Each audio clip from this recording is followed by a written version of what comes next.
ഇതൊരു കെട്ടിടം മാത്രമല്ല. ഇതൊരു ആശയത്തിന്റെ ജന്മസ്ഥലമാണ്. ലോക ചരിത്രം തന്നെ മാറ്റിമറിച്ച ഒരു ജീവിതത്തിന്റെ തുടക്കം ഉണ്ടായ സ്ഥലം. ഗുജറാത്തിലെ പോർബന്തറിൽ സ്ഥിതി ചെയ്യുന്ന മഹാത്മാഗാന്ധിയുടെ ജന്മസ്ഥലമായ കൃതി മന്ദിരത്തിലേക്ക് എല്ലാവർക്കും സ്വാഗതം. അറബിക്കടലിന്റെ തീരത്ത് നിശബ്ദതയോടെ നിൽക്കുന്ന ഒരു ചെറു നഗരമാണ് പോർബന്തർ. പോർബന്തറിന്റെ വിശേഷങ്ങളിലേക്കും ഗാന്ധിജിയുടെ സ്മരണയിലേക്കും പോർബന്തറിൽ നിന്ന് പരിചയപ്പെട്ട പുതിയ സൗഹൃദങ്ങളുമുള്ള ഈ കൊച്ചു വീഡിയോയിലോട്ട് എല്ലാവർക്കും ഒരിക്കൽ കൂടി സ്വാഗതം. ഹായ് ഹലോ, എല്ലാവർക്കും പുതിയ വീഡിയോയിലോട്ട് സ്വാഗതം കേട്ടോ. നമ്മൾ സോംനാഥ് ടെമ്പിളിൽ നിന്ന് യാത്ര ചെയ്ത് പോർബന്തറിലോട്ട് എത്തിയിരിക്കുകയാണ്. 3 മണിക്കൂറോളം ഡ്രൈവ് ഉണ്ടായിരുന്നു. പോർബന്തർ ടൗണിലെത്തി. നമ്മളൊന്ന് ടൗണിന്റെ ആ ഒരു ഭംഗിയൊക്കെ ആസ്വദിച്ച് നമ്മൾ കൃതി മന്ദിറിലോട്ട് പോകാനാണ് പ്ലാൻ ചെയ്തിരിക്കുന്നത്. പോർബന്തർ എന്ന് പറയുമ്പോൾ തന്നെ ഗാന്ധിജിയാണല്ലോ. ഗാന്ധിജിയുടെ ഒരു ജന്മസ്ഥലമായിട്ടുള്ള കൃതി മന്ദിരം കാണാം എന്നുള്ള ഒരു ഉദ്ദേശത്തിലാണ് നമ്മൾ പോർബന്തറിൽ എത്തിയിരിക്കുന്നത്. അപ്പോൾ ഞങ്ങൾ വന്ന് ഇങ്ങനെ കയറിയ നേരത്തെ തന്നെ ഒരു ഓവർബ്രിഡ്ജ് എന്ന് പറഞ്ഞു കഴിഞ്ഞാൽ കുറേ പെയിന്റ് ഒക്കെ അടിച്ച് നല്ല ഭംഗിയുള്ള ഒരു സ്ഥലമായിരുന്നു. അവിടെ നിന്ന് നമ്മൾ പതുക്കെ കൃതി മന്ദിരത്തിലോട്ട് എത്തിയിട്ടോ. നമ്മൾ ഏറ്റവും കൂടുതൽ റെക്കമെൻഡ് ചെയ്യുക രാവിലെ ഒരു 9 മണി നേരത്തോ അല്ലെങ്കിൽ ഉച്ചയ്ക്ക് ശേഷമോ അങ്ങനെ ആയിരിക്കും. നമ്മളിപ്പോൾ നട്ടുച്ചയ്ക്കാണ് എത്തിയത്. നമ്മൾ അവിടുന്ന് വണ്ടി ഓടിച്ചിങ്ങ് എത്താൻ ഇത്രയും വൈകിയത് കൊണ്ടാണ് ഈ നേരത്ത് ഇപ്പോൾ ഇവിടെ വന്ന് കയറേണ്ടി വന്നത്.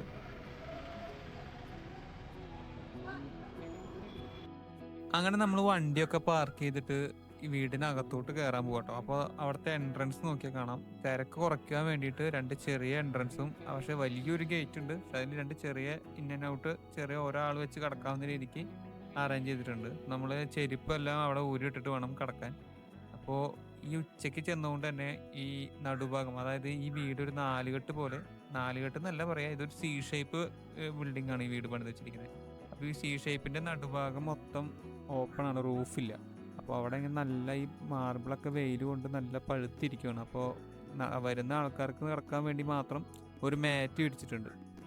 അതുവഴി നമ്മൾ നേരെ കടന്നു ചെല്ലുമ്പോൾ നമ്മൾ അതായത് കറക്റ്റ് ബിൽഡിങ്ങിന്റെ സെന്ററാണ്. അതുവഴി നേരെ അങ്ങ് കടന്നു ചെല്ലുമ്പോൾ കാണുന്നത് ഈ നമ്മുടെ ഗാന്ധിജിയുടെയും കസ്തൂർബ ഗാന്ധിയുടെയും ഒരു ചിത്രം, അത് മാലയൊക്കെ ഇട്ട് ഒരു മണ്ഡപമായിട്ട് പണിത് വെച്ചിരിക്കുന്നതാണ് കാണാം. അപ്പോൾ അതൊന്ന് അതിൻ്റെ ഫ്രണ്ടിൽ നിന്ന് കുറേ ആൾക്കാർ ഫോട്ടോ എടുക്കുന്നുണ്ട്.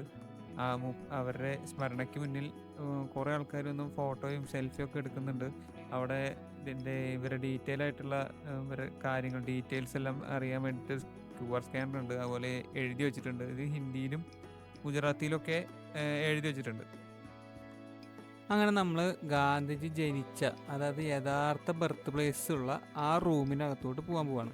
അങ്ങനെ നമ്മൾ ഇവിടെ ഇപ്പോൾ ഈ അകത്ത് കയറി ചെല്ലുമ്പോൾ ആദ്യം കാണുന്ന ഈ അകത്തളമുണ്ടല്ലോ, ഇത് 3 നിലകളുള്ള ഈ വീടിൻ്റെ ഭാഗം മുഴുവനായിട്ട് കാണാൻ പറ്റും. അതായത് 3 നിലയുണ്ട് ഈ വീടിന്.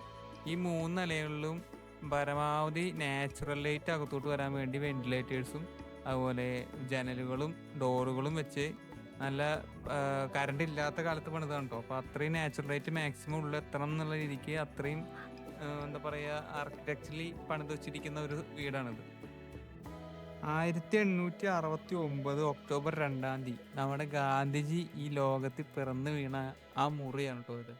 ഈ ചെറിയ മുറിയിലാണ് നമ്മുടെ ഗാന്ധിജി പിറന്നത്. എത്ര അലങ്കാരങ്ങളില്ലാത്ത, എത്ര മിനിമലായിട്ടുള്ളൊരു വീടാണെന്ന് നോക്കി. ലോക ചരിത്രം തന്നെ മാറ്റിയ ഒരു മഹാനായ വ്യക്തി എത്ര ലളിതമായ സാഹചര്യങ്ങളിൽ നിന്നാണ് വളർന്നതെന്ന് ഈ മുറി നമ്മളെ ഓർമ്മിപ്പിക്കും. ഒരു തരത്തിലുള്ള രൂപമാറ്റവും വരുത്താതെയാണ് ഈ ജന്മമുറി ഇന്നും സൂക്ഷിച്ചിരിക്കുന്നത്. വൈദ്യുതിയും ഫാനൊന്നും ഇല്ലാത്തത് കൊണ്ട് തന്നെ ഈ ചെറിയ ജനലുകളാണ് ഈ വീടിനകത്തോട്ട്, അതായത് ഈ റൂമിനകത്തോട്ട് വെളിച്ചവും കാറ്റും കൊണ്ടുവരുന്നത് കേട്ടോ. 24 മുറികളുള്ള ഗാന്ധിജിയുടെ വീട്ടിലെ മറ്റൊരു മുറിയാണ് കേട്ടോ അത്. ചെറിയ വെന്റിലേറ്റർ സെറ്റപ്പും അതുപോലെ ജനലുകളുമാണ് ഈ റൂമിൻ്റെയും കാറ്റിൻ്റെയും വെളിച്ചത്തിൻ്റെയും സ്രോതസ്.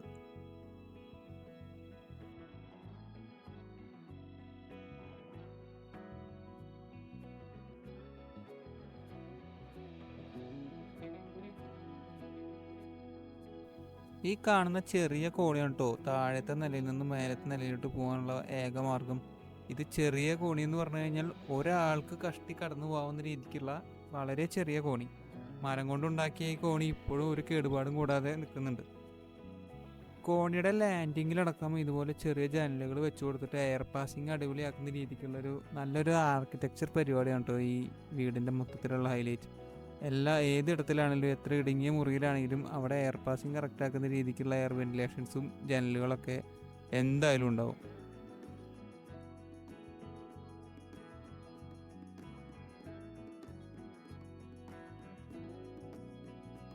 എല്ലാ മുറികളിലും ഇതേപോലെ എയർ പാസിങ്ങിനുള്ള കാര്യങ്ങളുണ്ട് കേട്ടോ.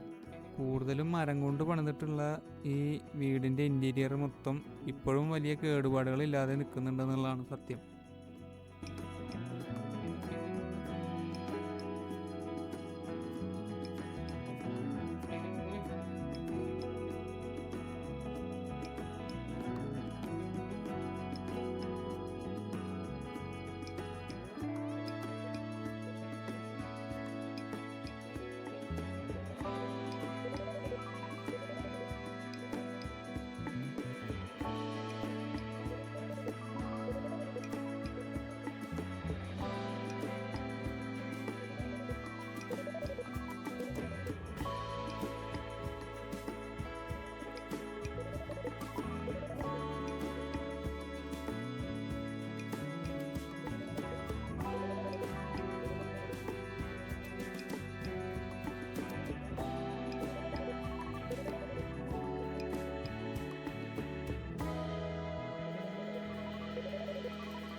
എന്ത് സിമ്പിളായിട്ടാണല്ലേ ഈ വീട് നിർമ്മിച്ചു വെച്ചിരിക്കുന്നത്. കൃതിനന്ദറിൻ്റെ നിർമ്മാണ ശൈലി എന്ന് പറഞ്ഞാൽ ഗാന്ധിജിയുടെ ജീവിതം പോലെ തന്നെയാണ്. വളരെ ലളിതമായ ഒന്ന്. വിലാസവും ആഡംബരവും ഇല്ല. ശാന്തീയതയും ആത്മീയതയും സമാധാനവും മാത്രം.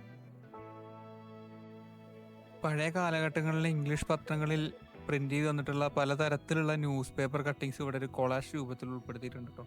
ഒരു വോള് നിറച്ച് നല്ല വൃത്തിയായി അത് ഫ്രെയിം ചെയ്ത് വെച്ചിട്ടുണ്ട്.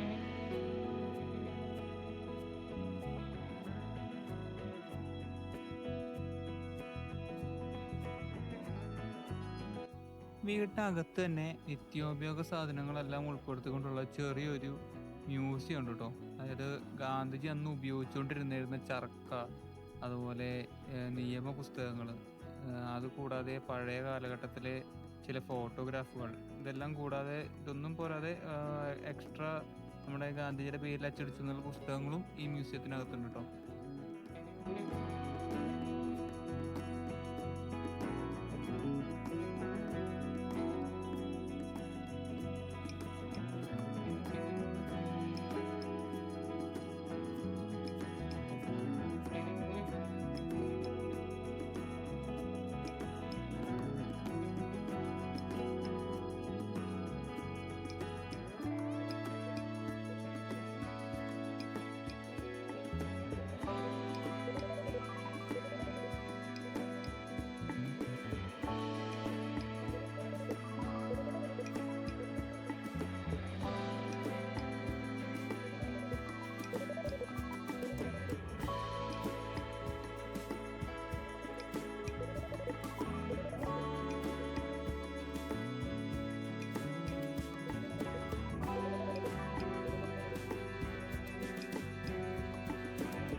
ഇതുവരെ നമ്മൾ കണ്ടതൊന്നുമല്ല ഫോട്ടോസ്. അതായത് ഈ മുറിക്കകത്തോട്ട് പ്രവേശിച്ചാൽ ഇവിടെ ഗാന്ധിജി ജനിച്ചത് മുതൽ മരിച്ചത് വരെയുള്ള എല്ലാ ഫോട്ടോഗ്രാഫുകളും ഉണ്ട്. അത്ര അധികം ഫോട്ടോഗ്രാഫുകൾ. അങ്ങനെ പെട്ടെന്ന് ഒരു ഒരു ദിവസം കൊണ്ട് കണ്ടു തീർക്കാൻ പറ്റാത്ത രീതിക്കുള്ള ഒരുപാട് ഫോട്ടോഗ്രാഫുകൾ. ഗാന്ധിജി കണ്ടുമുട്ടിയ ആളുകൾ, അതുപോലെ ചില സന്ദർഭങ്ങൾ, ആൾ പഠിക്കാൻ പോയിരുന്ന കാലത്തെ ആളുടെ ഫാദറിന്റെ തൊട്ട് ആ ടൈം തൊട്ടുള്ള ആൾ മരിക്കുന്ന വരെ വരെയുള്ള അത്രയും ഫോട്ടോസ് ഉൾപ്പെടുന്ന വലിയൊരു ഫോട്ടോ ഗാലറി അതിനകത്തുണ്ട് കേട്ടോ. അതിൽ നമുക്ക് സ്ട്രൈക്ക് ചെയ്യുന്ന രീതിക്കുള്ള കുറച്ച് ഫോട്ടോസ് ഉണ്ട്. നമ്മൾ ഉദാഹരണത്തിന് ഗാന്ധിജി മരിച്ച സമയത്ത് ഫോട്ടോസ്, അങ്ങനത്തെ ഫോട്ടോസ് ഉണ്ട്. അതുപോലെ ചില സത്യാഗ്രഹങ്ങളുടെ സമയത്ത് എടുത്ത ഫോട്ടോസ്, അങ്ങനെ പലതരത്തിലുള്ള ഫോട്ടോഗ്രാഫുകൾ അതിനകത്തുണ്ട് കേട്ടോ. ഗാന്ധിജിയുമായി ബന്ധപ്പെട്ട പലതരത്തിലുള്ള ഹിസ്റ്റോറിക്കൽ മൊമെന്റ്സും ഈ ഫോട്ടോ ഗാലറിയിലുണ്ട് കേട്ടോ. ചരിത്രം ഇഷ്ടപ്പെടുന്ന ആൾക്കാർ എന്തായാലും ഇവിടെ വന്ന് ഇതൊന്ന് വിറ്റ്നസ് ചെയ്യുക തന്നെ വേണം. എന്ന് വെച്ച് കഴിഞ്ഞാൽ അത്രയും പഴയ കാലഘട്ടത്തിലെ, നമ്മളൊക്കെ ജനിക്കുന്നതിന് മുന്നേ ഉള്ള പല കാലഘട്ടത്തിലെയും ഫോട്ടോസും അവിടുത്തെ ചിത്രങ്ങളും ഇവിടെ ഉണ്ട്. അത് മസ്റ്റായിട്ട് നമ്മൾ വിസിറ്റ് ചെയ്യേണ്ട ഒരു സ്ഥലമാണ്. എന്താ വെച്ചാൽ നമ്മുടെ ഇന്ത്യയുടെ ചരിത്രമാണ് ഇത്.